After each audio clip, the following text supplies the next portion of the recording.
بسم الله الرحمن الرحيم.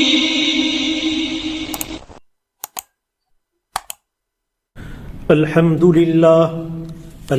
لله نحمده ونستعينه ونستغفره ونؤمن به ونتوكل عليه ونعوذ بالله من شرور أنفسنا ومن سيئات أعمالنا من يهده الله فلا مضل له ومن يضلله فلا هادي له ونشهد أن لا إله إلا الله وحده لا شريك له ونشهد أن سيدنا وسندنا وشفيعنا وحبيبنا وأولانا ومولانا محمدا عبده ورسوله أرسله الله تعالى بالحق كافة للناس بشيرا ونذيرا وداعيا إلى الله بإذنه وسراجا منيرا. أما بعد فأعوذ بالله من الشيطان الرجيم. يا أيها الذين آمنوا اصبروا وصابروا ورابطوا. وعن ابن عباس رضي الله تعالى عنهما قال قدم عيينة بن حصن فنزل على ابن أخيه الحر بن قيس وكان من النفر الذين يدنيهم عمر رضي الله تعالى عنه وكان القراء أصحاب مجلس عمر رضي الله تعالى عنه ومشاورته كهولا كانوا أو شبانا. فقال عيينة لابن أخيه يا ابن أخي لك وجه عند هذا الأمير فاستأذن لي عليه. فاستأذن فأذن له عمر رضي الله تعالى عنه فلما دخل قال هي يا ابن الخطاب فوالله ما تؤتينا الجزل ولا تحكم فينا بالعدل. فغضب عمر رضي الله تعالى عنه حتى هم أن يوقي به. فقال له الحر يا أمير المؤمنين إن الله تعالى قال لنبيه صلى الله عليه وسلم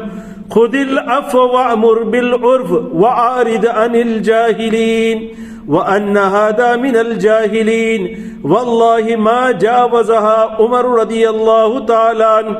حين تلاها وكان وقافا عند كتاب الله تعالى. رواه البخاري أو كما قال عليه الصلاة والسلام. صدق الله مولانا العظيم وصدق رسوله النبي الكريم ونحن على ذلك لمن الشاهدين ومن الشاكرين والحمد لله رب العالمین. محترم سامعین کرام،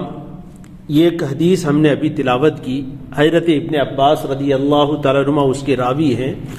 اور امام بخاری رحمۃ اللہ علیہ نے اپنی کتاب میں اس روایت کو نقل کیا ہے. یہاں تذکرہ ہے اس حدیث میں عیینہ ابن حصن کا. حضرت ابن عباس رضی اللہ تعالیٰ عنہ روایت کرتے ہیں، فرماتے ہیں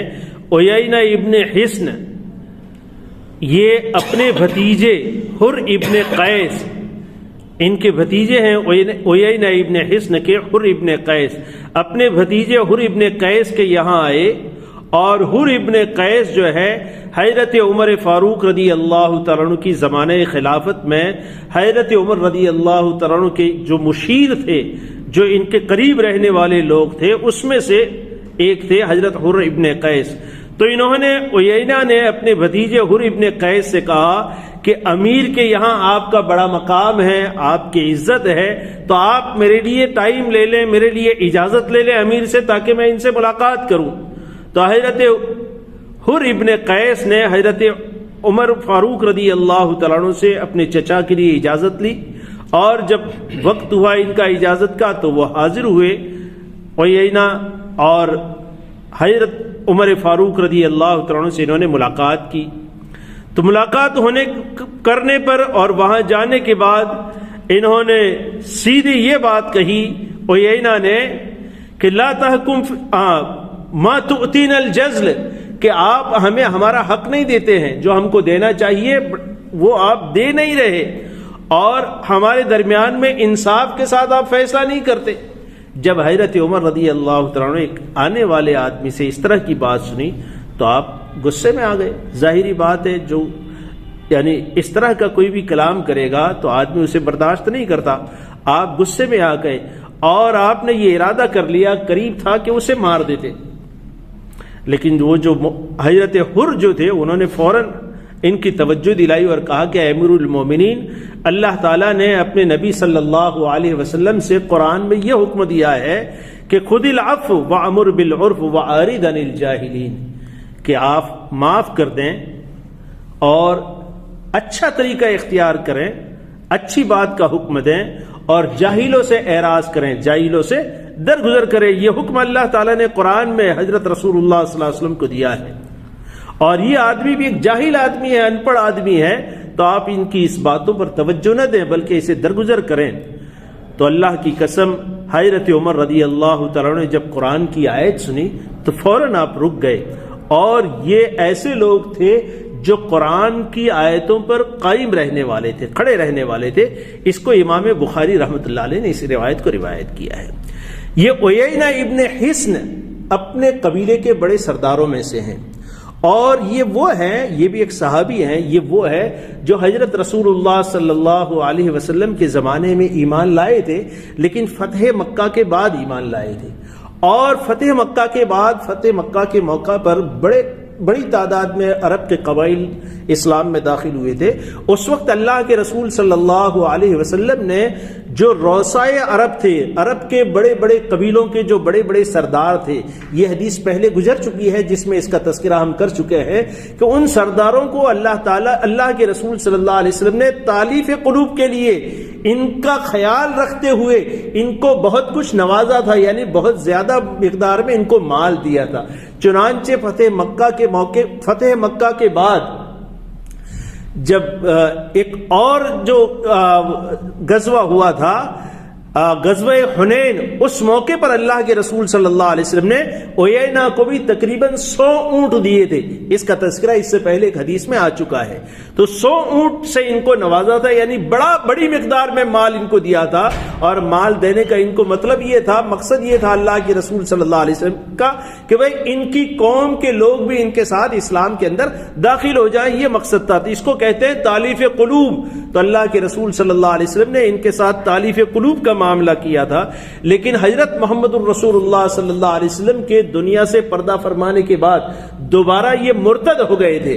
اور جب حضرت ابوبکر صدیق رضی اللہ تعالیٰ عنہ نے مرتدین سے جب جہاد کیا تھا تو اس جہاد کے بعد ان کو بھی قیدیوں کی طرف پکڑ کر مدینہ لایا گیا تھا، اور مدینہ میں ان کو قیدیوں کے ساتھ رکھا گیا، اور اس کے بعد پھر سے وہ دوبارہ اسلام کے اندر داخل ہو گئے تھے۔ یہی وہ عیینہ ابن حصن ہے۔ تو یہ عیینہ ابن حصن جو ہے، ان کے بھتیجے ہیں حر ابن قیس۔ یہ حر ابن قیس حضرت عمر فاروق رضی اللہ تعالیٰ عنہ کی اہل مجلس کے لوگوں میں سے تھے۔ حضرت عمر فاروق رضی اللہ تعالیٰ عنہ اور اسلام کے خلفاء کا یہ طریقہ کار تھا کہ جو بڑے بڑے سمجھدار لوگ ہوتے، اہل علم ہوتے، صاحب عقل و دانش اور عقل و فہم جو لوگ ہوتے، ان لوگوں کو رائے مشورے کے لیے اپنے سے قریب رکھا کرتے تھے۔ اس کے اندر ایک لفظ یہاں آیا ہے اس حدیث کے اندر، حضرت عمر فاروق رضی اللہ تعالیٰ کا جو طریقہ تھا اہل مشورہ اور اہل مجلس کے لوگوں کو جمع کرنے کا، اس میں یہاں ایک لفظ ہے کہولن کانو او شبانن، کہ بھئی بڑی عمر کا ہونا یا تجربہ کار ہونا یا پرانا ہونا یہ ضروری نہیں ہے، سمجھدار آدمی ہے، صاحب فہم ہے، صاحب علم ہے، اللہ کی کتاب کا اور حدیث کا جس کے پاس علم ہے اور تفقہ فی الدین جس کے پاس ہے، ایسے لوگوں کو وہ اپنے قریب رکھا کرتے تھے، چاہے وہ بڑی عمر کے ہوں چاہے وہ نوجوان ہوں۔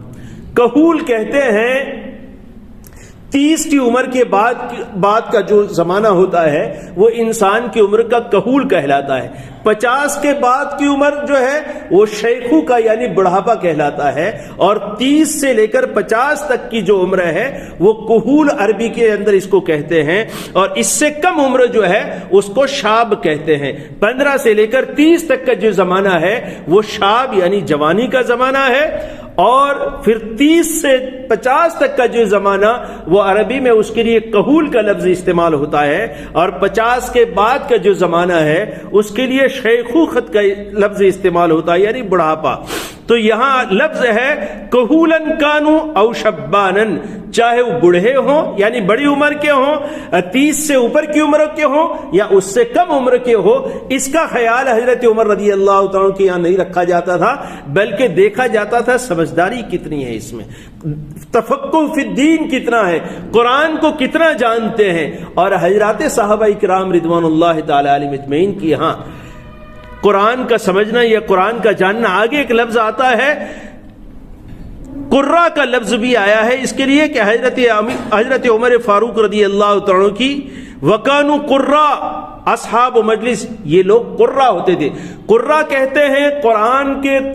حافظ کو، قرآن کے یاد کرنے والے کو یا قرآن کے پڑھنے والے کو، لیکن حضرات صحابہ اکرام رضوان اللہ تعالی علیہم اجمعین کی ہاں قرہ سے مراد جیسے آج ہمارے یہاں بہترین قرآن پڑھتا ہے، تجوید کے ساتھ قرآن پڑھتا ہے تو اس کو قرہ کہتے ہیں، یا حافظ قرآن ہے اور بہت زیادہ تلاوت کرنے والا ہے اس کو بھی قرہ کہتے ہیں۔ لیکن حضرات صحابہ اکرام رضوان اللہ تعالی علیہم اجمعین کی یہاں حافظ قرآن یا قاری قرآن ایسے شخص کو کہا جاتا تھا جو قرآن یاد کرتا، قرآن اچھے انداز سے پڑھتا، ساتھ ساتھ قرآن کی فہم بھی رکھتا تھا۔ چنانچہ حضرت ابن عمر رضی اللہ تعالیٰ کے بارے میں آتا ہے کہ سورہ بقرہ